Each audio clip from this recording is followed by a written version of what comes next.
Sadistic Penguin Studios presents It's Getting Drafty in Here. Drafty old barn. The show of drafting random nonsense. I choose business ethics. And now, coming to you from his basement, a.k.a. Draft Headquarters, your host and draft master, Magnificent Stan.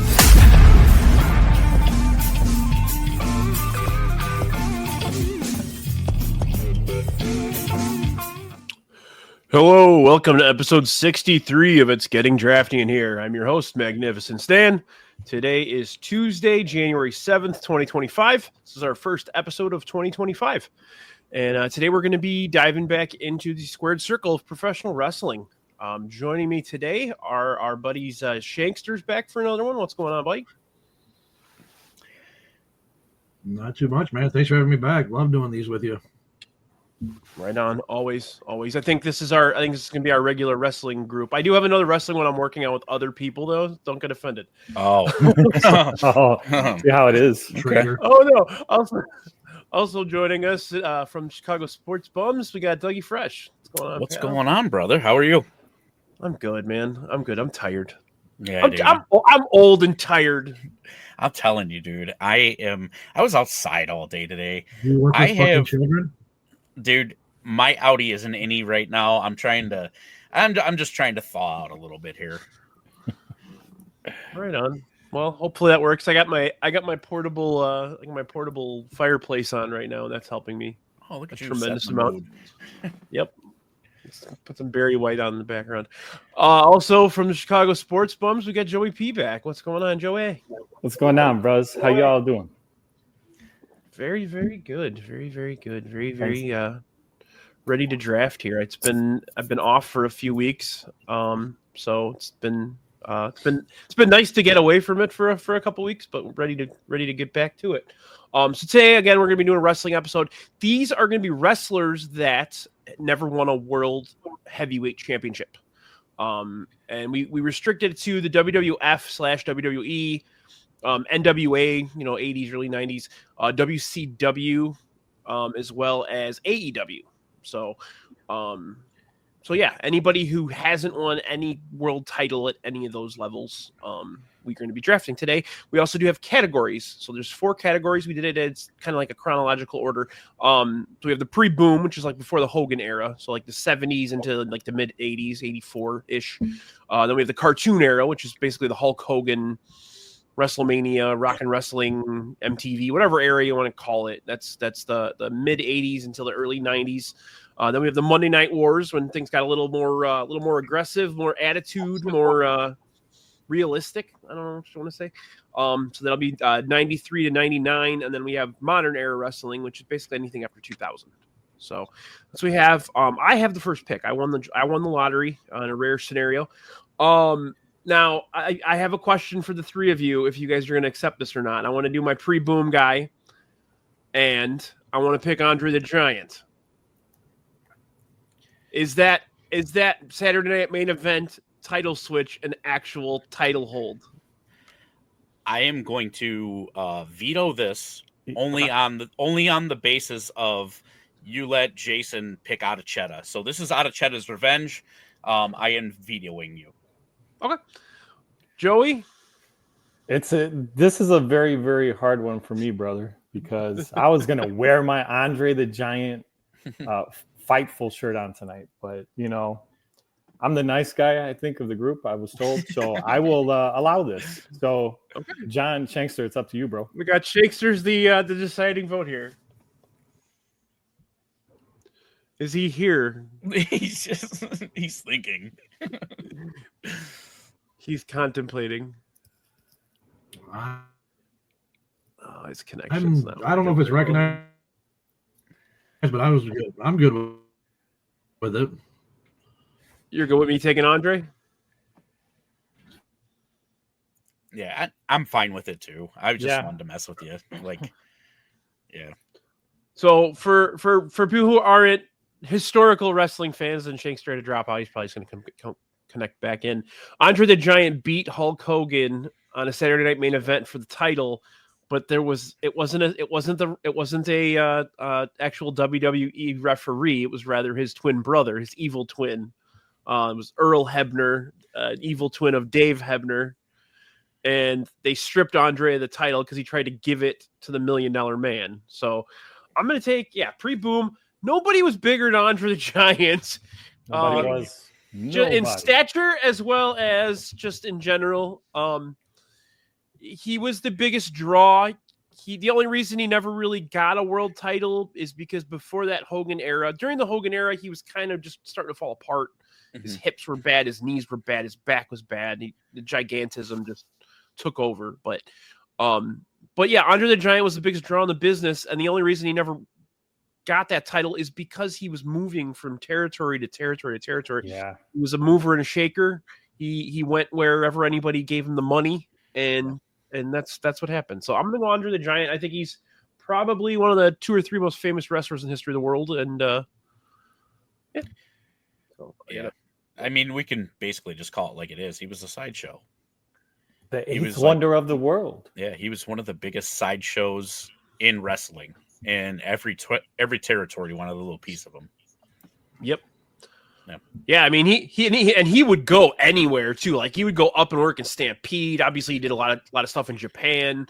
Worked in Mexico with Mil Mascaris and all those guys. But he was all over the place, and he loved every minute. I mean, he loved everything that had to do with it, except for flying to Japan. I was going to say the traveling. Yeah, and shitting in garbage bags because he didn't fit in the bathroom. So, yeah. Yumper reminding us that Dave Hebner was evil for selling merchandise. Yeah. Got caught. All right. So Andre the Giant it is. 1-1. Joey P, what do we got? The pre-boom for me being an 80s baby was kind of hard. Now keep in mind real quick, I want to remind you guys, you do not have to pick pre-boom in this first round. You could pick any category. Correct. And that's why. Okay. I just want to make sure you guys know. Yep. Appreciate that. And that's why I'm going to leave this one as, strategically bad for me to tell you. I'm going to leave this category for last because I don't blame you. It was the roughest since you just stole my guy right there at 1-1. I only had 2 or 3 in mind, so I was going to ask for permission for Andre. But anyways, I see how it is. Let's go. We got to go with going with Monday Night War, and I just got to say something to you 3 and everyone watching. Don't do it. Hey yo! Fuck! Damn, that's a good one. That was my actually 1-1. That was my 1-1. Not my 1-1, but definitely on my for list. Sure. And he could have gone in either of those eras because Cartoon era is when he started to ascend. Scott Hall, big Scott Hall. Well, I mean, Razor Ramon was still, like he came in 92. I think 92, 93. Yeah. So we could have technically done that, but and then Scott Hall obviously in AWA, but. Yeah. If you look at side-by-side picture of AWA Scott Hall and like Razor Ramon, it's hilarious because he was like a roided out freak. Yes. With he had like a perm and a mustache and they tried to make him look like Magnum TA a little bit. Yeah, I don't think I initially realized that was the same guy from AWA that was Razor Ramon. Like Steve Regal. Diamond Stud. Don't forget the diamond stud in between his transition. Yeah, that's how he met DDP. Yep. Yeah. That's how he met Nash. Him and Nash when Nash was Vinny Vegas. They used to team a lot. And before Nash was Vinny Vegas, he was Oz. He was also the Master Blaster. Yeah. And Super Shredder. Kevin Nash had more. Kevin Nash had more fucking gimmicks in early WCW than anybody. Man, that was wild. It's like I wonder if he was Arachna Man for a little while. Worst gimmick ever, right there. Obviously, I had to take Scott Hall, guys. I mean, he, as you all just read off all the names, his illustrious career, life unfortunately cut too short. But like he said, legends never died. They'll live forever. So.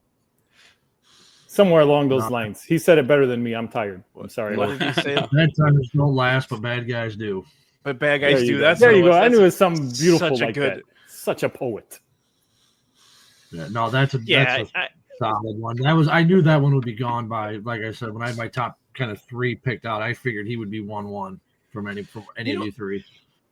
You know what's even funny is he never really had a main event feud. I mean, he had a brief thing with Bret Hart, and they wrestled at Royal Rumble that year. That was 93, I want to say. 92 even? I don't even know. Or no, they wrestled at Royal Rumble. That's when he beat up Owen Hart. Yeah, I remember. Yeah.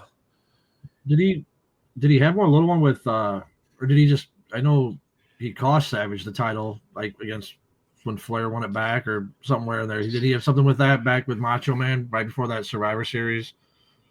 Him and Flair fought. Yeah, him and Flair fought Savage, and it was supposed to be the Warrior, and then they moved it over to Mr. Perfect because they couldn't trust the Warrior. Yeah.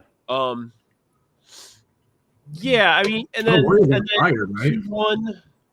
Yeah, at one point he did win World War III in WCW and got a world title shot at Sting, but he never really got a chance to run. You know. Yeah.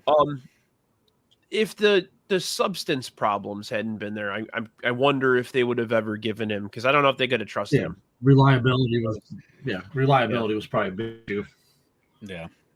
Had he stayed in the WWE, I would have loved to seen him run back like a Shawn Michaels, Razor Ramon heel, like run that whole thing back, from the IC days, run it back as a world title match. That would be tits. Would he have been in DX? Fantasy book for me. Yeah. DX when it existed, probably though. Who knows? Yeah. Yeah. Then it would have been more of a, You probably would have had to drop the Razor gimmick, I would have thought. It would have been more of a click. Yeah, I mean, obviously the click, so it would have been some extension of the click. I think if he is in DX and it like goes longer, I think X-Pac never makes it there, because I think it would be like too many long-haired guys. I don't know. I don't know where I was going with that, but to me it felt like Razor, that when Razor left for WCW, they were like, yeah, that's fine. Like they had already kind of like started to run him down. They had him lose to Vader. They had him lose to, but Nash pissed them off, because I think they knew Nash could have gone even further than where they had him. Yeah. But yeah, that's an excellent pick. That's definitely at the top of everybody's lists. Yeah. All right, Dougie. All right. I gotta go with the cartoon era. Good point number. Yeah, I've got to go Mr. Perfect. Kurt Hennig. That was my second one. Yeah. I mean, just not only the talent that he was in the ring, but like, he was a perfectionist in real life too. I mean, just some of the gimmicks that he would do and, stuff like that. It just amazing matches. And, you always knew the match was about to get crazy as soon as he took off the shoulders, and he started going at it. So, I mean, I remember going to like a house show and watching him, spit his gum up in the air and just, do that whole smack it and just I always love when he threw the towel and Bobby Heenan always fucking caught it. Yeah. I'm trying to do the pen trick for you guys when he was on commentary. I just can't. I'm not that skilled. Something like this. And McAfee kind of does that now. Yeah, I think he picked it up. He kind of flips up and catches it. Yeah. Yeah. You ever hear the Wade Boggs story? I'm not sure I have. I may have heard it back in the day, but I've already forgotten. So they were hunting buddies. Okay. And they were out hunting one day, and Boggs, I don't know if he tripped or what, but he fell into a barbed wire fence. Oh. And it cut his leg up, and it hit an artery. So he's like literally bleeding out. Kurt Hennig picked him up, carried him like 3 miles, got him to the car, got him to the hospital, saved his life. Wow. Yeah, if you look it up online, like Wade Boggs will tell the story, and every time he just waterworks. Like it was like his best friend. Wasn't Wade in one Boggs of the was a sports? He in one of the vignettes that Perfect did that whole Yep. series? Yeah. Yep. Yeah, there you go. My favorite was still Randall Cunningham. Was it Cunningham or was it Moon? Can't remember. I think it was Cunningham. Cunningham, where he threw the football and he Yeah, to himself. Wait, was it Rodney Pete? Well, who was it? I can't remember. I don't think it was Cunningham. I don't think it was Cunningham. I don't remember who it was. I think it was Rodney Pete. Look that up. Houston legend Rodney Pete. Now that's perfect. I thought it was the Vikings. Maybe because he's a big Minnesota guy, even though he's on the West Texas Rednecks. Right. But yeah, they said some of those vignettes or whatever, like it'd be like a take or two. Like, I mean, obviously the football one was fake, but you know, like the basketball, throwing it behind the thing, like I guess he did that in like a take or two. And the pool one was like a first take. Yeah. Steve Jordan. I don't know who that is. That's who. Yeah, I don't. That was who was in the. I'm looking it up right now. Steve Jordan is who was in that with. Right. Wow. Alrighty then. No idea, but that's who played for the Vikings. So that's who was in it. You get the Vikings. Yeah, you know, and there's some of those you like. Even listen to like Bruce Pritchard's story, but Pritchard was about how he was doing it like just on command, like before the cameras roll, and then when the cameras went on, he couldn't hit a bullseye or something, or it was just. He thinks maybe he was just fucking with them too, just to because he was hitting it all, and then as soon as the cameras rolled, he's like he couldn't hit nothing. He was a hell of a talent. He was one of those guys that like Macho Man with the WWF, they did not want either of them to leave, but they didn't want to give him any matches. They wanted him to be in commentary. They wanted him to do side stuff. Yeah. I think Vince McMahon probably had ideas for him to be like part of creative at some point. Maybe I don't know, but I know Savage was. Yeah. But yeah, then he went to WCW and he had a good run there. I mean, he had a run with Flair.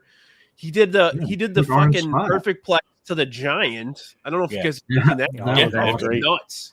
Like he was a freak, man. Yeah. Yeah. He was a big victim of NWO as well. Like I feel like there was so many like really good talents that like just got washed in the whole like NWO thing. Yeah, and they put him with Rick Rude, which like that was big for both of them because they were like best friends, but I don't think it did either of them favors at all. It was bad. You're seeing the same thing with AEW right now, where you just have too many fucking guys on the roster. Like there's just too much going on. Like Yep. All right, Shankster, you got two here, bud. So I'm trying to figure out where to put this one because he could go in either one. So I think I maybe just do the God. I don't know. You tell me because I think the other one I need. I'll put him in the Monday Night War era, I guess. Mm-hmm. And a lot of people will say he never needed the belt, but Piper. Well, I would have gone cartoon era, but I guess it doesn't matter. It depends on what your next pick is, because you'll see why I needed to go. He had that run with Hogan with a really weird music video. Yeah, so I'm gonna go Piper there. I'm your man, or what was it? Did I send that to you or something? Yeah, but no, it's my next pick. I think I needed it for the cartoon era, but no, I mean, and I know everybody always said Piper never needed the belt, but without Piper, Hulkamania isn't what it is. You need for every face, you need a heel. And Piper was a perfect heel. He needed to knock down Cyndi Lauper. Once that happened, it was on. Yeah, and it was just you were talking about like just absolute nuclear heat. That guy had it. He could just, back in that day when there really wasn't, you got guys unless it's like an Iron Sheik or a Russian, nobody had that kind of heat, and Piper could just generate that everywhere. Yeah. Yep. Yeah, those 100%. Piper's pits. They were snooker with the coconuts. But it's funny because most of us, I mean, Dougie, Joey, you guys are what? Late 30s, early 40s? 38. 43. 43. Okay. Oh, you are my age then. Okay. Yeah. Because I mean, a lot of people just remember Piper as a babyface. Hmm. Yeah. Because I mean, when did he turn 87? He 87, never really went back to being a heel 83. again. Yeah. Yeah. He never went back Yeah, to being a those heel late again. run, you know. But he had Yeah. that last run he had. You know, he really didn't wrestle much, but then when he was with Sean O'Hare and all that. Yeah, There's another guy. guy. That guy was unbelievable, but he was a fuck up. Yeah. Jindrak too. Yeah. Mm-hmm. You know, all those power plant guys could have gone places, but they didn't have the tools, and they didn't have the upbringing. They didn't earn their dues, honestly. Like, that's probably the biggest thing, is they didn't really Did you ever see those videos of Evolution with Jindrak instead of Batista? Yeah. Yep. That shit's hilarious. Yeah. They thought he was going to be. Well, he went to Japan and became a pretty big star. So It was just they said that Orton and him were just two fuck ups when they were together. You know, they were like 22 years old. Orton was or a whatever. fuck up for a long time, man. Yeah. Yeah. Right on. Well, what's your next one, pal? All right. So I'm gonna do the cartoon era, and before I make this pick, I'm gonna need all of you fat, ugly, out of shape Cincinnati sweat hogs to keep it down. Here we go, Rick Rude. Well, I didn't think he wrestled in the 93 to 99 era, so that's why I went back with. Yeah. Sting. I think the Sting thing happened in 92, so that makes sense. So that's why I wanted to go that route with Rude there. And I should have picked somebody else, but I just thought of. But either way, this is one thing I wanted to bring up real quick. He won the international title. That's what it was. Is that a world title though? That's I don't a world know. title. That's fine. I don't even know about that. I don't even like. That's I know what I had was, in the back of my head, but I wasn't sure if that was the title. So if that's a heavyweight title, that's fine. I got another one. No, because they were. It's international. It wasn't recognized as okay. NWA then. Yeah, I mean, it was NWA transitioning to WCW, and they added that world title, that WCW world title belt. So the old world title belt went to become the inner. I'm fine with it. Like, Rick Rude is probably the best heel in the history of the business, in my opinion. So, fuck you, MJF. Rick Rude was better. I mean, in this tight game, you know. Yeah. Oh yeah. This tight game. I mean, whether you hated him, you know, like as a kid, I absolutely hated him. But some of the craziest tights, man. Like, I remember him versus Warrior was a crazy pair. That whole feud was unbelievable. He made the Warrior look like $1 million, Yep. and it was probably because if the Warrior had fucked up, Rick Rude would have fucking killed him. So because Rick Rude was nuts. Was it the SummerSlam like 90, 91 heavyweight match that they had at SummerSlam? Yeah, they main evented. That was really good. But yeah, Warrior never looked better. They had a cage match. Yeah. Yeah, he was like the only guy to go over Warrior in the WWF. He because Heenan pulled the leg, remember? Yep. That was like one of the biggest miscues that they had was, I mean, he was already on his way out, I think, at that point, but given Slaughter the belt, instead of him, it was I'm wondering. I think maybe he was already working at WCW at that point. I can't remember exactly, but maybe not actually. Now that I'm thinking about it, but yeah, that was a mistake. They should have had him beat. They put their eggs in the Iraq War basket a little too much at that point. Just that's what worked. Go with the foreign heel. Papa Shango made him spit out pea soup. the black shit from his head. Yeah, that the shit's coming down his hair. Yeah, he wore his Warrior jacket for no apparent reason. I can't wait for us to do a best promo. Oh, I can't wait for that. I'm gonna read those promos for you guys as you draft them. I may actually bring on a fifth person, and I may not draft. I'll just narrate the fucking promos for you guys. That'd be dope. Yeah, it would be. You hear me yelling, "Crash the plane!" Come on. That was always like one of my content ideas for the 108 tournament at one point, is I was going to dress up like the Ultimate Warrior and cut a promo. Dude, I'm going to draft Steiner Math just to watch you cut that. Just so, yeah. That was great. Baloney, 100%. That's my line. It's right.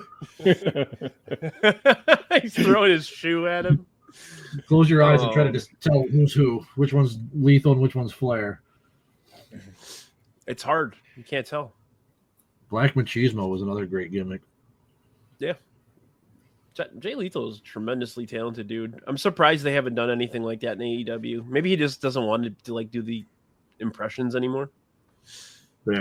I know that both Savage and Lanny Poffo okayed him to use anything Macho Man related. So, but all right, Dougie, what do we got? Oh man, I'm torn here. I am torn between Modern Era and Monday Night War, but I feel like I need to get this one on my list. So I'm going to go Monday Night War, and I'm going to go Owen Hart. I think Owen Hart would have had a phenomenal run had he been used correctly. Obviously, sad way that his career ended, but it was also a sad way of how he went out as a character. Like, he went out as the Blue Blazer, which criminal. It was just so bad. You know, like they just, I don't know. I mean, I think the optics are worse than what it actually was, though. Like, I think they probably had an idea for him with that. Otherwise, Owen would have told them to go fuck themselves. I'm sure that they did. And I mean, if you go back and look at those matches, I mean, he's still Owen Hart, true to form, like, you know, good stuff. But you're a monster, Peter. Right. Holy shit. Pinche baloney. Pinche baloney. Yeah. Owen Hart played Sting and it didn't go well. Yeah. So, yeah. God damn. But yeah. Here. But yes. No, I mean, those earlier matches with like Bret Hart at WrestleMania and everything like that. You know, for them he went with anybody. He really did. He really did. He was big. He was big enough to go with anybody big, but he was fast and agile as well as anybody in the business. So yeah. So in 316, just broke your neck. So what do you think it was though? Like why? Why did it happen? Or why didn't it happen? Like what do you? I mean, just what do you guys think? I mean, I don't disagree with you at all. I mean, he was a great. He should have been, but I'm just curious what you guys' thought was. I don't know. I think they would have given him the belt at some point if he just stuck around. But I don't know if he was going to stick around. Brett always talked about how Owen wanted to become a firefighter, and he was going to step out at some point. So probably just making enough money for make sure his family's safe and healthy and do whatever he wants. Yeah, I think it was too much creative for me. I truly believe that they saw him as a guy that was really good at getting people over and making them look good. That they were, I don't want to say afraid to give him the belt, but like they were afraid that like all those people that he made look good no longer would look good in a sense. So, yeah, 100%. Yeah, I think he just got lost in the shuffle too. I mean, they just had he was with. I mean, he was with the company for a long time. He was WrestleMania 6, I think, was his first. He was the Blue Blazer, and I think it was 6. Yeah, something like that. He fought Perfect, I think. Yeah, he got lost in the DX cycle.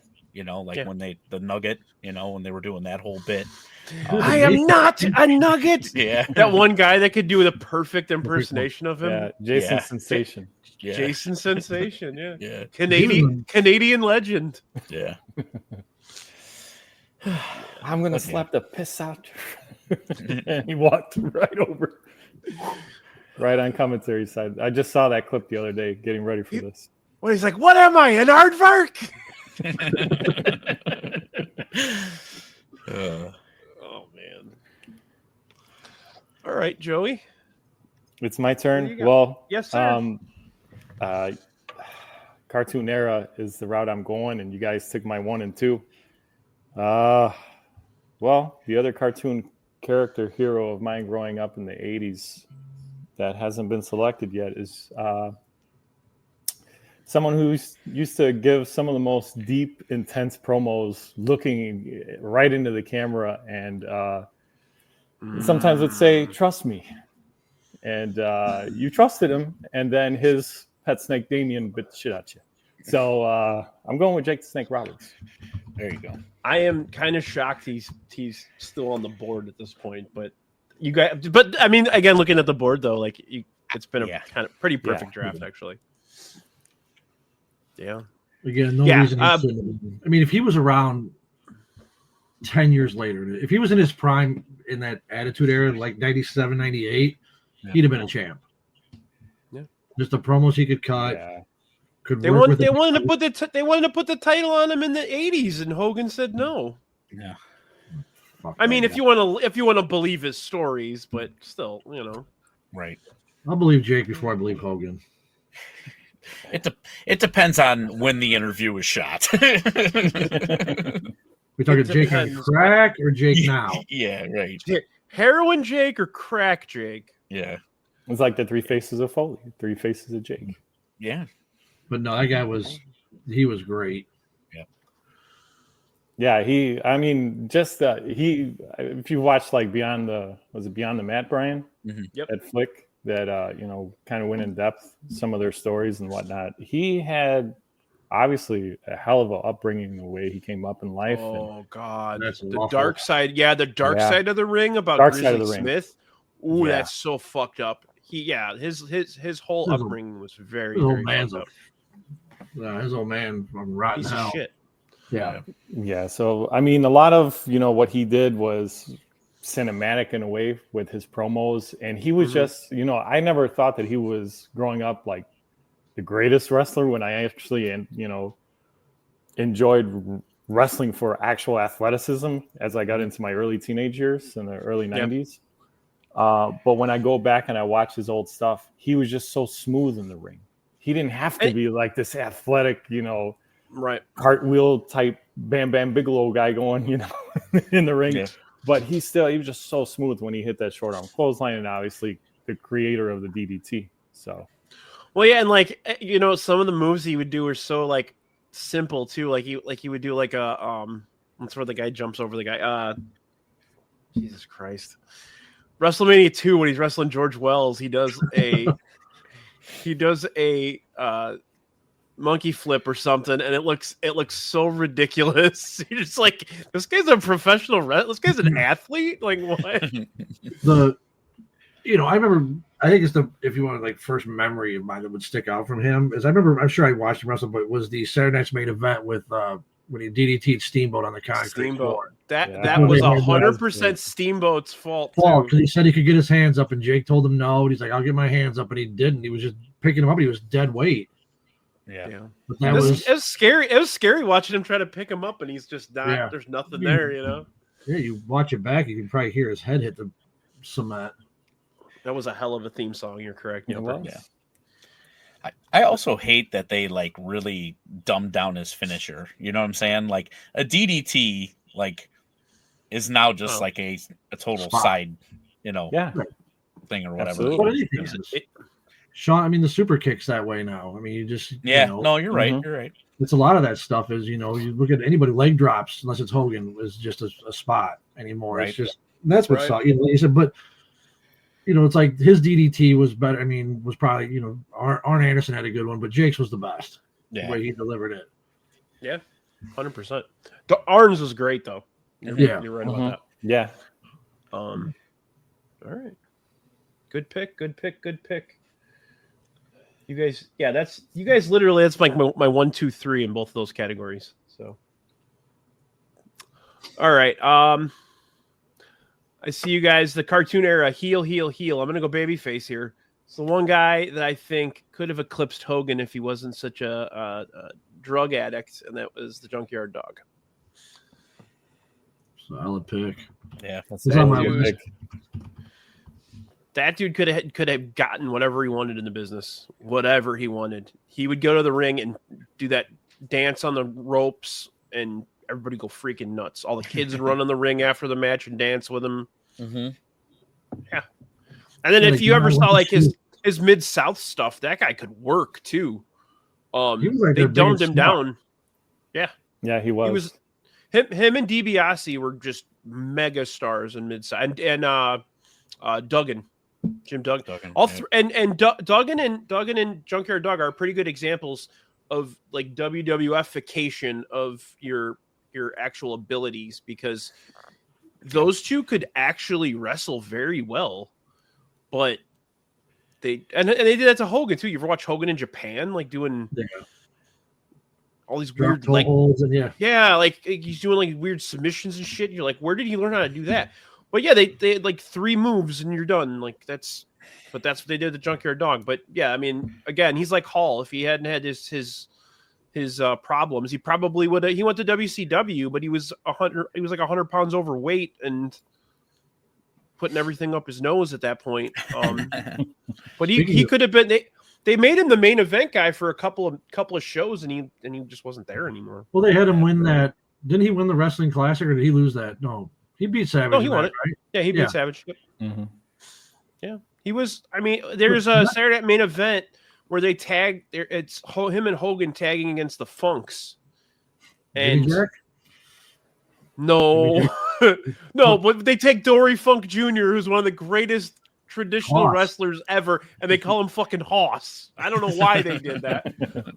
Anyway, you could see the crowd giving a bigger reaction to the Junkyard Dog than Hogan. So I don't think he did himself any favors by letting that happen either. So yeah, unfortunately. So speaking of theme songs that were good too, grab them cakes, baby. Yeah, I almost took Coco Beware just so I could sing the Bird Bird Bird song, or Pile Driver. Pile Driver, yeah. I'm going to close out my next pick, Monday Night War. Might not be the sexiest pick, but the guy worked his ass off. They gave him gimmicks that probably shouldn't have worked, but they did work. I'm going Dustin Rhodes. Okay. Good pick. The fact that guy never won a world title in all these fucking years is tragic. He was a rising star in WCW, and then they started signing up all the old guys from the WWF, and he got shuffled behind. Was it WWF or WCW that they wanted Hogan to wrestle him, and Hogan said no? I don't know about that one. I never heard that one. But I mean, the fact that he took Gold Dust and he really, really immersed himself with the character to the point where he was a top star of that company. He was an Intercontinental Champion, feuded with Undertaker, and he's still going. Yes, 7, yeah. And Yumper, that was my second suggested pick for Monday Night War. Is I was going to take Raven, but I took Dustin because I think, he's still going. He just signed another contract. It's unbelievable. If his bags underneath his eyes get any bigger. He's one of those guys that proves that DDP yoga works really well, because he worked on his body. He lost like probably 50-60 pounds at least. Yeah. And he's doing Canadian destroyers. What the fuck? Like, he's like 60 years old. He's been he wrestled in 87. Maloney said WWF. Everybody does a Canadian destroyer now. Yeah, that's true too. Yeah. But yeah, like the Natural in WCW, that was a star, man. That guy could have carried that company, that Southern business. He could have been a superstar. Became the U.S. champion and was working his way up. That's like one of my favorite eras of wrestling, is that early 90s WCW. The amount of fucking talent they had was unbelievable. Was that when he got fired from the? Yeah. No, that was after Hogan came. That was like mid 90s. The Blacktop Bully, the match on the truck where they weren't supposed to bleed and they did. Yep. They weren't supposed to cut and they both cut. Yeah. Blacktop Bully, that was Smash, right? Yeah. Demolition. Fucking Barry Darso. They gave Barry Darso like 37 gimmicks in WCW. He was like a golfer for a while. And, yeah. Good old Crusher Khrushchev. The guy from Minnesota, they made a Russian like Nikita Koloff. All right, Joey. Okay, this is going to be tough for me. If I go pre-boom and knock it out right now, I do have a very short list here. I think I'm going to have to go with pre-boom here because the list is much more expansive for me on modern era, and I'm trying to win this thing. Okay. Mm-hmm. All right. Try to win this thing. Got to hear my name. No. So, can I see your T-shirt again, Brian? Oh, really? This guy's going Bruiser Brody? Hell yeah. Bruiser was number 2 on my list because number 1 was Andre. But yeah, I'll still go with Bruiser number 2 because even though he made his rounds in Japan and had the phenomenal career that he did, brief stint in WWF it was from when I did a little bit of homework. And Wendy and World Class as well. World Class as well. He was gone well before his time. Yeah. And who knows what could have come from him still being around. And yeah, sad what happened to him, but what he did, and if you're able to watch his old clips, Dark Side of the Ring obviously tells the whole story there. If you want to go back and watch that, he was awesome, well ahead of his time. That Dark Side of the Ring is fucked up, man. It is. I still don't know what to believe out of Tony Atlas's mouth, though. If you watch the Vince doc, he's got things to say about Pat Patterson. Yeah. Yeah. True. No, Yumper, the Berserker stole that gimmick. Mm-hmm. Yeah, he stole something. Fucking John Nord. I just don't have a chain I could be whipping around here. I'm sorry. Yeah, Bruiser was a lot like Andre. Just there was too much money to be made by just flirting around. Yeah. He went to Japan. Him and Stan Hansen in Japan just fucking dominate. For years and years and years. And Terry Funk mixed in. Like Japan was just run by like the good old boys. But yeah, another guy. What was he? 30? He was like 35 when he died. Mm-hmm. Yeah. I know that at one point he talked to the WWF about coming in to be a Hogan villain at some point, but I don't think he liked Hogan too much, so I don't think he wanted to do it. Like he was one of those guys. Like right. He only wants to work with people that he doesn't hate. Yeah, pride's more of a yeah, but Hogan probably wouldn't do the job either. Well, no, Hogan's not going to job to him.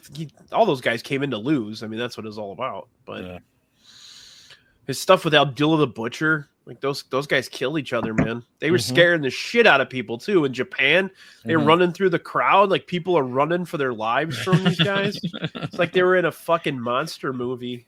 Yeah. Don't let Abdullah bleed on you. Nope. Not a good idea. No, not at all. Be a lawsuit. All right, Dougie. All right.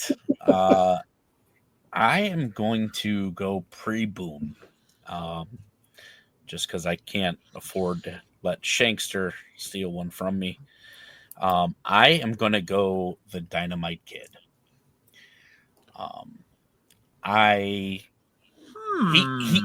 He is kind of like a staple. I feel like he gets brought up every draft podcast that we talk about, and I feel like he was a good worker and he deserves it.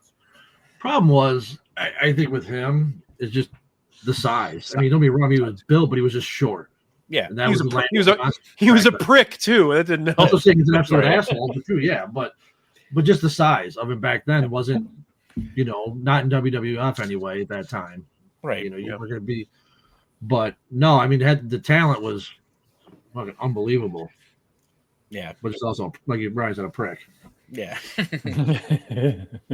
Yeah, it's sad what it's sad what happens to these guys' bodies though, man. Like all these guys that I hate to say it, but like when the guys we're watching now get older, like they go so hard nowadays. Like there's gonna be a lot of wheelchairs lined up, man. Like if you don't think Darby Allin's gonna be in a wheelchair when he's fucking 60, if he's still alive, he'll be, or 50 even. But yeah, I love Dynamite Kid. The snap suplex was like the coolest fucking move ever to me when I was a kid. Yeah. Like there was such fluidity to it. And anybody that didn't get to see him, just watch a Chris Benoit match. They're basically the same fucking wrestler. It is. Yeah. It is. Yeah. Yep. Or even Ray Stevens. If you're that old. But all right, Shankster, you got 2 here to close your draft out. All right.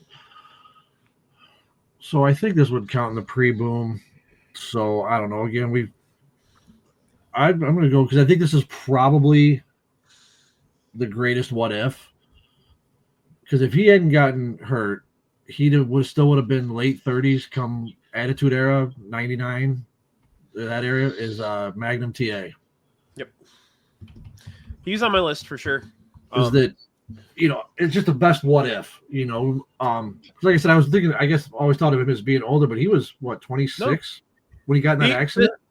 The accident happened in 86. He was at his peak. So technically his peak was cartoon era, but he was still a pretty damn big star. He had that run with Tully in like 83. Yeah. And he did he was outstanding. Yeah. And it's just, I think, like I said, because I guess I was watching that and it was like, God, he could have been like late 30s doing 98, 99, that era with WWE or WCW at that point. He probably would have been like, he probably would have been as big a star as Sting. Yeah. Because they were basically the same age. Yeah, they were parallel coming up, if I remember. And then just, they were grooming TA to win the NWA title from Flair, and yeah, he was basically taking over Dusty's spot. Mm-hmm. Yeah. And I think that's when they gave it to Barry, didn't they? No, Koloff. No, Barry was a little later. Yeah. Okay. Yeah. Nikita took his spot kind of in matches afterwards. Okay. Yeah. It didn't really work out that well for Nikita though, because he didn't have the work rate. Yeah. But yeah, I mean, I think that's just probably one of the, there's a few others obviously who died really young, but that could have been a what if. Yeah. Mm-hmm. Mm-hmm. Yeah, my backup was another guy that died too young too, and I'll discuss that when we're done. But all right, so now I think this is the first time we left an entire category open. It's not very good. It's not very good strategy, fellas. This one, I'm kind of like I'm as much as I watch it, I'm still I'm racking my brain on this of like who was in that. Well, and the titles change so much these days, and in the last 20 with 2 years, shows, 2 champions, right. It's just well, now it's 3 if you count AEW too. Yeah, and I'm just trying to think of like some of these guys who never did. It's just like I'm like drawing a blank almost on some of this. One I thought of that he did. Shit. Yeah, I figured this one would be the easier one for me since I still watch it. One who I guess God. I think all right, talent was wasted is he was a tag team in WWE and then he was singles over there in AEW, but I think talent was wasted and again died too young as Brody Lee. It's a good one. I can get behind that. Yeah. I think that when he got to AEW, people realized how good he was.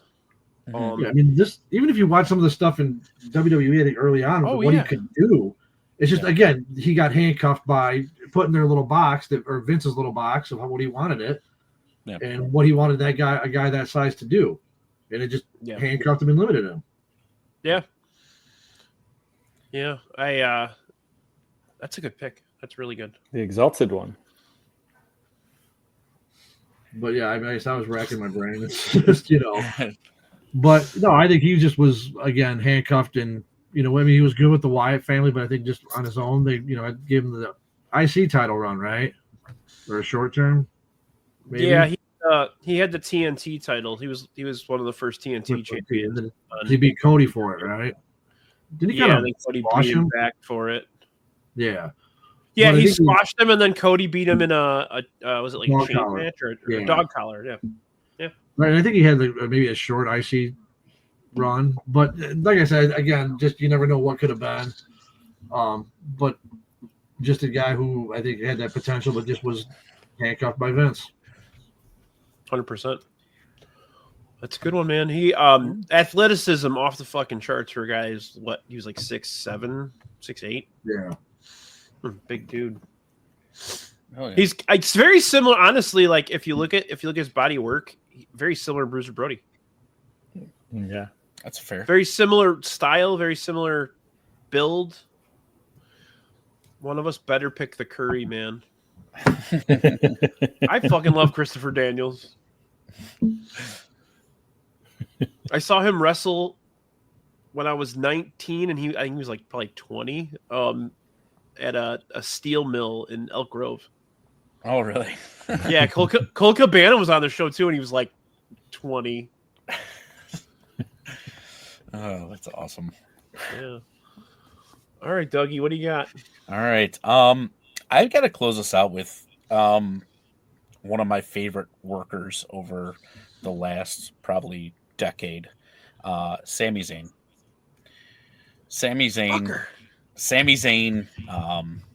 Yeah. How they haven't put a championship on him is beyond me.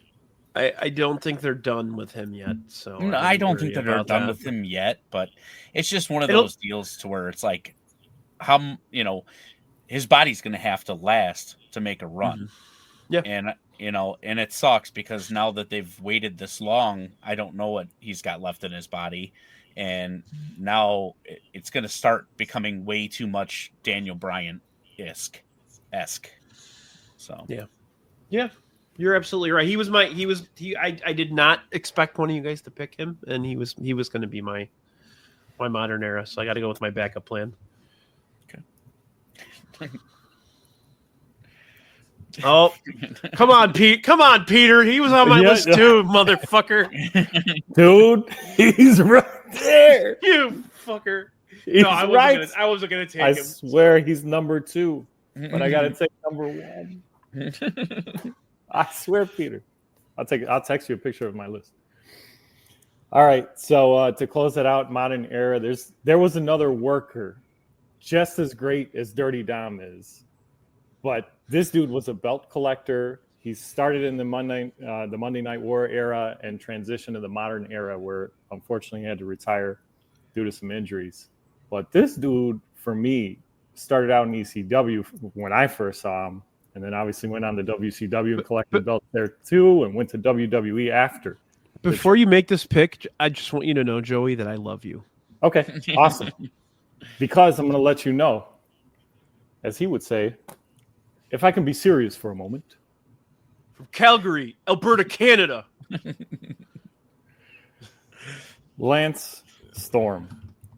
That dude was phenomenal. I mean, like, coming up in the dungeon, you're like, okay, yeah, it's going to be another Hart brother or, somebody else. When he came out, he was doing crazy stuff on top of all the technical stuff. Mm-hmm. When he became, mainstream in ECW.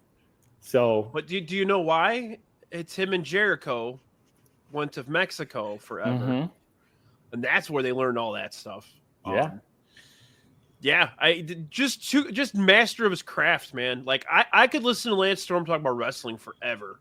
Yeah. Mm-hmm. Like I wish he did more content. I wish he did a podcast more. Like I wish he did the rounds a little more, because he is a tremendously smart person as well as unbelievable in the ring. Unbelievable. Another guy like Owen Hart. He could do anything.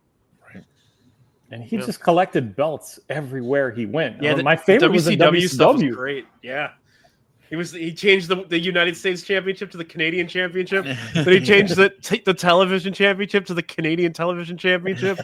And then he won the Extreme Championship and changed it to the Canadian Extreme Championship. Fucking great. Loved him, man. Made everyone sing their national anthem before every match.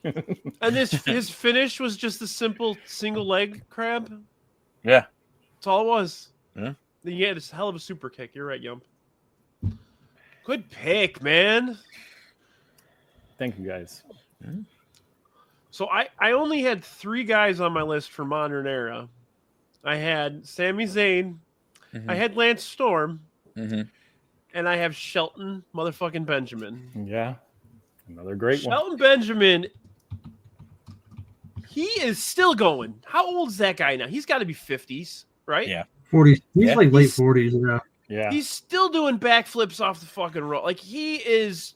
I will never forget that match with Shawn Michaels on when he Monday did Night like Raw. he did like that Super kick. slingshot and then Shawn Michaels kicked him in the face. Yeah. So fucking good. So good. I And think then when they brought his mama around. Like, shit Yeah. was great, man. But I think, him and Haas were always good as, world's greatest tag team. But the first, was it Money in the Bank match or whatever, when he was in that first, ladder at WrestleMania? Was that match made it was him. Yeah. Yeah, like another level to him. It was like, holy shit. Like, this Mhm. guy, it was like, wow. Yeah. Yeah, and just think Shit he was like doing around. the booking possibilities too. Like he could have gone to TNA and had a run with Angle. Could you have imagined that? Yeah. He could have had a run with his college teammate Brock Brock fucking Lesnar. Lesnar. Yeah, Why didn't that happen? The one time in the Brock Rumble. would have gladly said, "Give this guy the title." Brock, I guarantee you, the way Brock talks about Shelton Benjamin, they're like brothers. Right. Did that one Um, interaction was it really in the Royal Rumble that one year Yeah. when Brock Brock started threw out him throwing out. everybody up. Yeah. Yeah. There's so much we missed. Like not that we missed it, but like there's so much, like especially those middle two categories. Let's go down the line. Oh, you know what? Actually, I have a list. I didn't queue it up, so I'm just gonna read it. It was from our guy Sean. He sent this to me before we had categories. So just give me 1 second. Talk amongst yourselves. I'll give you a topic. No, I'm kidding.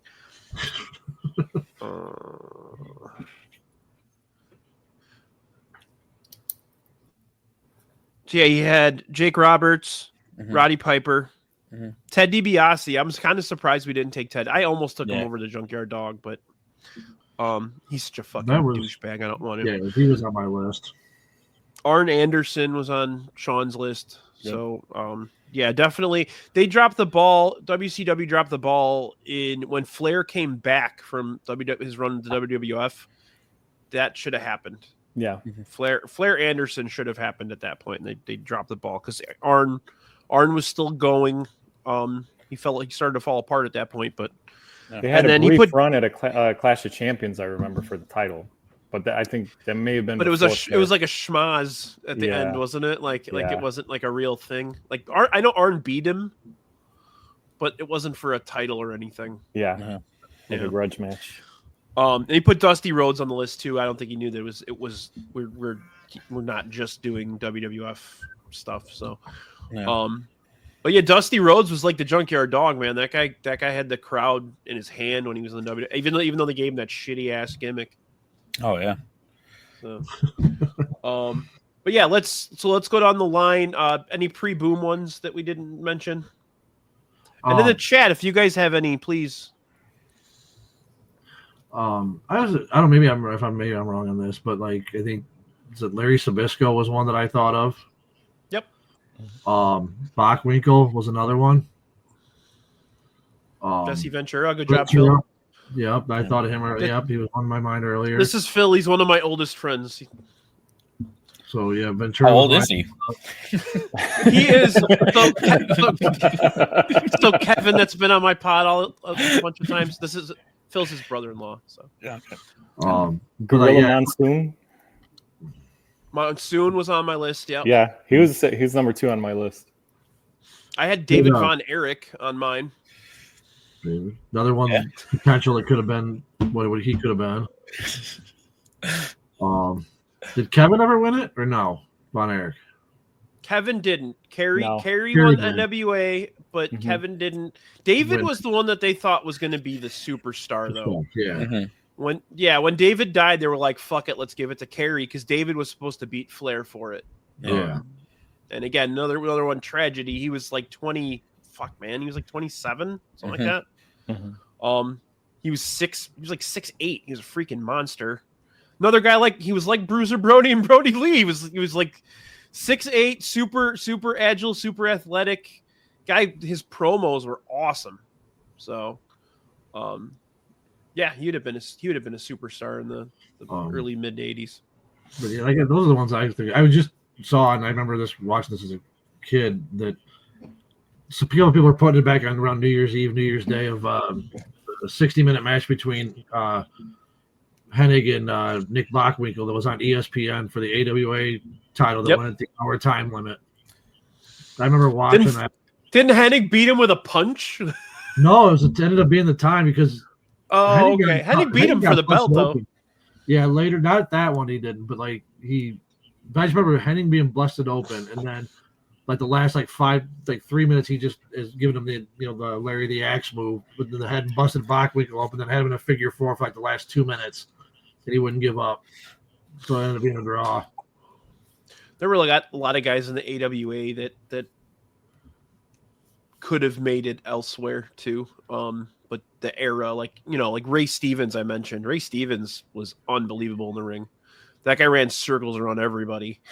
And he worked with the WWF a little bit here, a little bit there. Like those guys kept like floating back and forth. They do like house shows and shit, but never really went anywhere with it.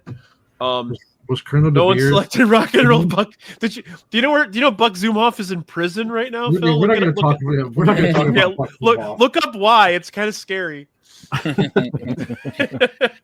Phil, I think Phil. Hey Phil, weren't you at the one at Comiskey Park, the Wrestle Clash? I'm pretty sure he was. Yeah, and then there's guys in the WWF that wrestled in the late 70s, early 80s, and then into the cartoon era, like Tito Santana, George the Animal Steele, Greg the Hammer Valentine. Yeah. Paul Orndorff. Okay. Paul Orndorff, yeah. Jesse Ventura, Adrian Adonis, Bob Orton, Don Morocco, Jimmy Snuka. Yeah. He was like, those are all guys that were kind of in both eras. Yeah. He was insane. We won't spend too much time on Jimmy Snuka. But... Well, he got no time, so he just loved her. Yeah. Fucking a little too hard. You can't even read. Jimmy, he was dumb as shit. Oh man! All right. So yeah, a lot of those came through there that Hogan went against. Bundy, Stud. Any of those monsters they threw, One Man Gang, Bam Bam, all those guys they threw up against Hogan. Shit, Boss Man could have been. This is big and agile as he was. You already mentioned $1 Million Man had just a great gimmick. Unless you count his title run though that he had for the short time. What about Dino Bravo? Yeah. He was cigarettes. One we didn't mention. Somebody drafted the Dynamite Kid. Nobody drafted the British Bulldog. British Bulldog. Yeah, I think there were a couple instances where he probably was headed towards that title, but it didn't materialize. Like I think he was supposed to beat Shawn Michaels for it. Yeah. I also think he was supposed to beat Vader for it, but they pulled off on it. Yeah. During the Bill Watts era. Kind of in that era, a little Ron Simmons. He won Ron Simmons WCW world title. Oh shit! Beat Vader for it. Yeah, okay. And then Luger took it from him. Miss. What about Brian Pillman? I had Brian Pillman. And then you could look at all the guys in ECW. You could do Shane Douglas, Raven, Dreamer. Dreamer wasn't that great. Dreamer, Sabu. Sandman. I was gonna say RVD, but no. Chris Candido was fucking great, man. So I always said if he was about 5 inches taller, he'd have been a superstar. If he was just a little bit bigger. Haku, yeah. He's fucking badass. Real badass. Why are we chanting for the final boss? Giant Gonzalez should have fucking won. but as Elegante. Yeah. Well, you could put him, I guess, in 3 eras. Rick Martel. Yeah. Yeah. People don't remember that Rick Martel wrestled like the early 70s, like into the 80s. He was an AWA champ at one point, wasn't he? Mm-hmm. Yep. Yeah, he was. Yeah, I remember when he got to the WWF and they started the Can-Am connection. Tom Zenk had a fit because Martel made more money than he did. Vince was like, Martel was a world champion. What are you talking about? That's when they started Strike Force because Tom Zenk was a psycho. Who thought higher of themselves, Tom Zenk or Paul Roma? Paul Roma. Paul Roma. Him and Hercules, Power and Glory. You know who was a dickhead but would have been a good world champion, I think, was Jacques Rougeau. Yeah. Oh, I love the Rougeaus. I'm sorry. Guilty Knocked pleasure. fucking Yeah. Dynamite Kid's teeth out. Yep. Greatest theme song of all time, probably. American, what was that? The All American Boy? Jimmy Hart. Yeah. Yeah. All American boy. Yeah, Jimmy Hart wrote it. So annoying, but so Their catchy. little American flags. Earthquake was a good one. Yeah. I mean, even like Tully Blanchard, that guy was great. Yeah. Tully was on my list. He was in my top 5. Pre-boom one, I forgot. Jerry Lawler. Yeah. Yeah. And even, I mean, that guy's still wrestling. You Somehow. may need to get looking at Phil's comments. You may need to get Phil on one of these, Ryan. Yeah. One of these wrestling ones. From Montreal to Memphis. Was there any like tag teams like if we're just but like I'm trying to think of like any of those other guys who like there's those Watts guys like those Mid-South and all those are Crockett that never really they were huge there, but like you look at guys that just get shit on like Terry Taylor. Bobby Like, Eaton. Yeah. Terry Taylor in the ring was unbelievable, but he was so boring and he had that like I talk like this, they're like, oh, this ain't gonna work. You ever see and I just saw it not that long ago, but it was like a Brother Love or Bobby Heenan was just like basically running him down. Like you're not the biggest. He's like, well, I'm not that big, but you're not, this guy big. The work. He's like, well, you're not this guy's work. It was just like shitting all over him, like right in front of him. Damn. Yikes. Rough scene. Yeah, it was pretty bad. Oh, I get no respect. What do you all think about William Regal though in the Attitude Era? I was just gonna say that Yeah. one too. Yeah, He was Even before the Attitude Era, that early '90s WCW. Yeah, unbelievable. Mm-hmm. 3 minutes away from saying Marty Jannetty. Marty Jannetty should have been a world champion. B. about Brian Blair, world champion. Brutus the Barber Beefcake. He did not, Phil. Yeah, Brutus Beefcake should have been. No. We've been But talking you about were we've been having a lot of references to death and murder in this show. Very dark episode. But Very nice, very evil. how many guys did Hogan block in that 9-year run from being champ? Though there could have been. A lot. They probably should have been. Yeah. Yeah. At least in WCW, he understood that, like, as a heel, he has to lose every once in a while. Right. Yeah. Like they were trying to build pay-per-view, so they had him lose to Luger on Monday Nitro. I mean, he won the title back, but like at least he had the foresight to say, like, okay, fuck it, like I got to give someone else a little rub so I can get it back. But it was just back then. It was more about it's even now still like you look at Cody. What's more exciting? Was it Cody chasing the title or Cody as the champ? I have not enjoyed this year of Cody as the champ. So like I said, it was more interesting. I don't have any watching problems with chasing. Cody Rhodes, but yeah, I don't. They didn't do much with it. I mean, Owens is more of a star. I think that feud. That I love Kevin Owens. That guy should just be. Yep. Everything his promos, everything is just so good. When he didn't go to AEW, I got very upset. I thought that was definitely happening because he sounded like he was getting frustrated there. Yeah. All right. Any modern guys we want to discuss? Dom, Dirty Dom, the greatest heel. Oh my god, I can't wait for this kid to win a title. It's coming. This is gonna happen. You think he's gonna be a world champion?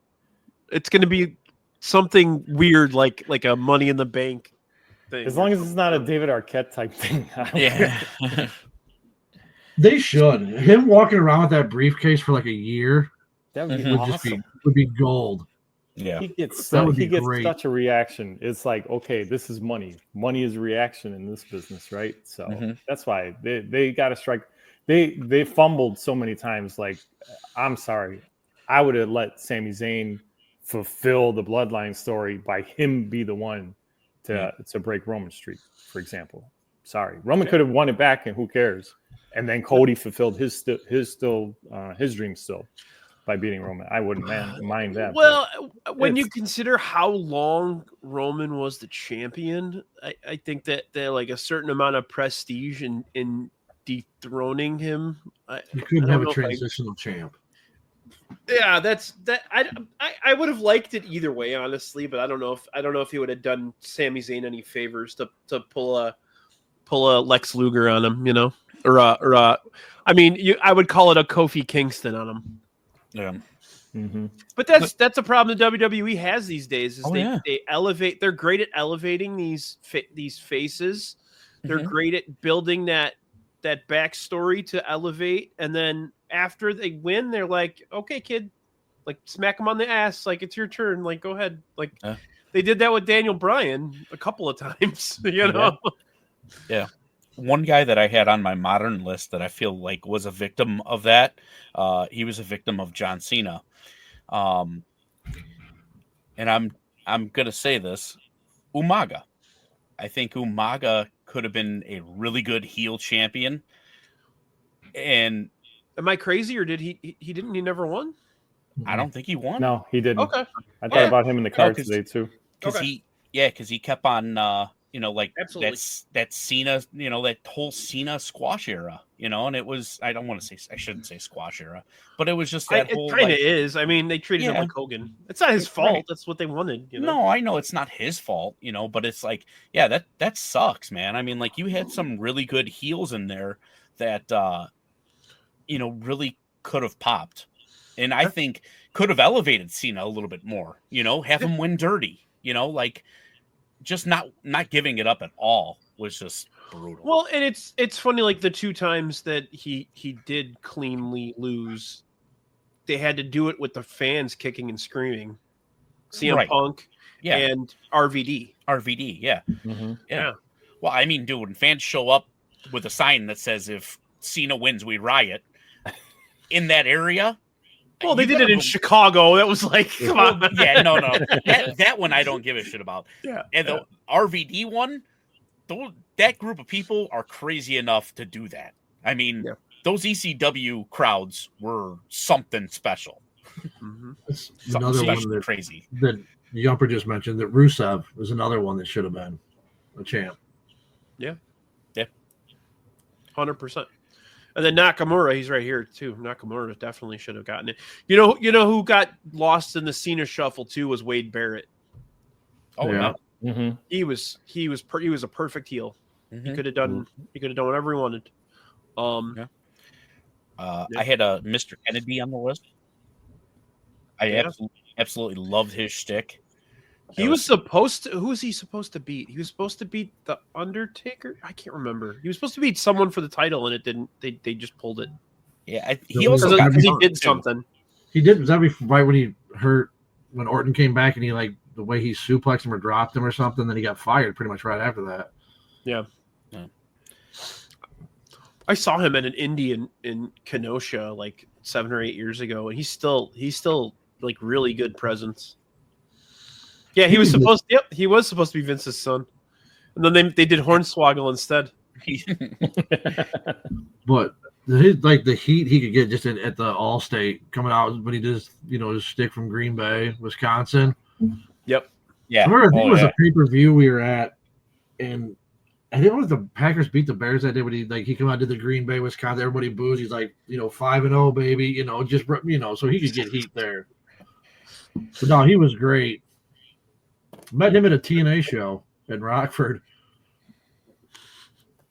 Then he started a wrestling school and stole everybody's money, but the story for that. I think he ended up having to give everybody their money back because the school never opened. He just kept their money for like 6 months. That's a hell of a gimmick. Undertaker talking about Buzz Sawyer doing that shit to him.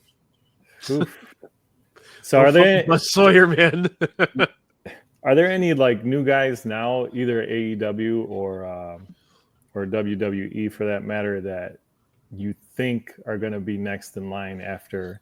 And obviously, Cody's not going anywhere anytime soon, so it would have to be something next 5 years, long-term planning. I think they've got guys coming in, but like Penta, a few of them is coming in. I think Andrade could. Mm-hmm. I think Carmelo Hayes has it in him to do something. I think just a work rate. I mean, Braun Breaker, obviously. Braun's going to be a champ for the next 5 years. Chad Gable should have been one. Do it. You know who still hasn't won a world championship yet? Well, I guess you can. Christian. He won. He won it. Yeah, he had the title. Yeah, he had the title, and he beat Del Rio. When Edge had to give it up, and then right, because Edge had to give the title away. Okay, yeah. Del Rio got it, and Christian beat him for it. Yeah. One guy that works his ass off that I would love to see is Cesaro. Yeah, I had him on my list. Absolutely, he's one of them. One who shouldn't? Wheeler Yuta. That guy is trash. He's not trash. He's fine. Dude, he's garbage. You're funny. Man has no business in that group he's in. None. Well, what about Adam Cole or Jay White, though? Are they finally either one of them going to do anything in AEW? I can see Jay White before Cole. Cole never should have left. Jay White got destroyed by MJF. Those promos did him no favors whatsoever. Like you can't put you just keep feeding people that are inconsequential to MJF because he's just gonna fucking destroy everybody. Like that's problem with MJF. I know we're getting off subject here, but problem with MJF is it's the same shit over and over. Change it. Like, don't make him every time he's got a feud. He's got to go. Okay, this guy's got to go through this guy and then this guy and then this to get to MJF. It's just, I don't know. To me, I like MJF, but I think that gimmick of it of having to do the MJF challenge or whatever he's got to go through to get to him. Still, it just gets old to me. Yep, I agree. Any thoughts on Jacob Fatu on the other aisle? Awesome. Incredible talent. That's a problem. I think he's got a 10-cent head though, so we'll see. We'll see. He needs a mouthpiece. Mm-hmm. You don't like the I love you Solo? Solo. I feel bad for Solo because they tried to give him way too much, way too quickly, and it backfired. Yeah. And now he's just buried after last night. Just like all that whole group, I think, except for Jacob, is buried. I like Tama. I don't like the what's his name, the other one, the Camacho or Tongaloa. Camacho. That's what he was before, right? Something like that. Yeah. Yeah. Okay, but no, I think you get Tama over as a face. I think you could get him over. Fatu needs to stay. Jacob Fatu needs to stay a heel. There's too many fucking Samoan. No, I'm kidding. It's just WWE is a logjam, and obviously AEW is too. But they have to do something, because if not, what incentivizes me besides making tons of money, right, to work for either one of those companies? It's all about money. Yeah, it's all about money, because you're never going to be. You're going to be on the next list 5 years from now. When we do this draft again in 5 years. Is there number one pick will be Big Trouble Ben Bishop. Look him up if you don't know who he is. That guy's self-promotion is gold. So I've met him. He's a very nice guy. I've talked to him on Twitter a bunch of times. I've talked to him at a couple shows. And my friend Sarah, who's like a huge Ben Bishop fan, was having a baby. So I sent him a message on Twitter. I'm like, dude, can you send me a logo so I can make a onesie for the baby? And within like a minute, he had sent me like 3 of them. Like he's a totally nice dude, and he is legitimately 7 feet tall. He's a frighteningly huge human being. Yeah. And then you told him it wasn't for a onesie; it was actually for you. Yeah. Still a onesie though. No, it is a onesie. Yeah. Is there Is there a women's wrestler? This is a very good one, by the way. Yumper. Yeah. Matt Cardona is a superstar, man. Yeah. Indie God. Deathmatch God. Yeah. What about a women's wrestler who hasn't won? You probably do modern era. I mean, you did do 2000s till now, but Luna Vachon. Yeah. Who was that? Mm-hmm. Luna Vachon. Yeah. It's a very good one. Did Tori Wilson not win a title? I don't know who they all they passed that Diva title around. Like I mean, from ones that are active and current, Willow Nightingale comes to mind. There's a lot of them in AEW that Julia win tonight? She's not. She hasn't won the world. No, she won did she win the NXT tonight? CBS. What? Julia Julia. No, I'm sorry. Julia did win tonight. Yeah. Okay. Spoiler alert. Yep. I think Sherry had that title back in the late. Yeah, Sherry had it. Yeah. Mm-hmm. And Moolah used to blow her up in the ring. And then Moolah took it back. Back when the title was this big. And then tried to sell Sherry again. Jumping Bomb Angels. Judy Martin of the Glamour Girls? What? Leilani Kai? Leilani Kai was fucking great, by the way. You don't pay Moolah money, you get Wendy Richter and you get screwed out of the title. You don't get Rockin' Robin. Yeah. Jake the Snake's sister. The spider lady? Yeah. Yeah. That was The Moolah. original screw job. Yeah. Yeah, I'm trying to think of other women. EO needs another run with it. What's the biggest travesty that a tag team didn't win world titles? Is it the Rockers? Probably. Mm-hmm. Killer Bees? Killer Bees could be in there. The New Foundation. No, wait, what was their name? What was the name? High Energy? Thank you. That's what I was saying. Yes. Well, New Foundation was Owen and Anvil. Yeah, but I was trying to think of High Energy. I couldn't think of it right then. Powers of Pain. Yeah, that's a good one. I mean, LaRougeau's number one. Yeah. There were a lot of really good tag teams in the 80s that didn't get it. Barry O and Barry Horowitz. Yeah.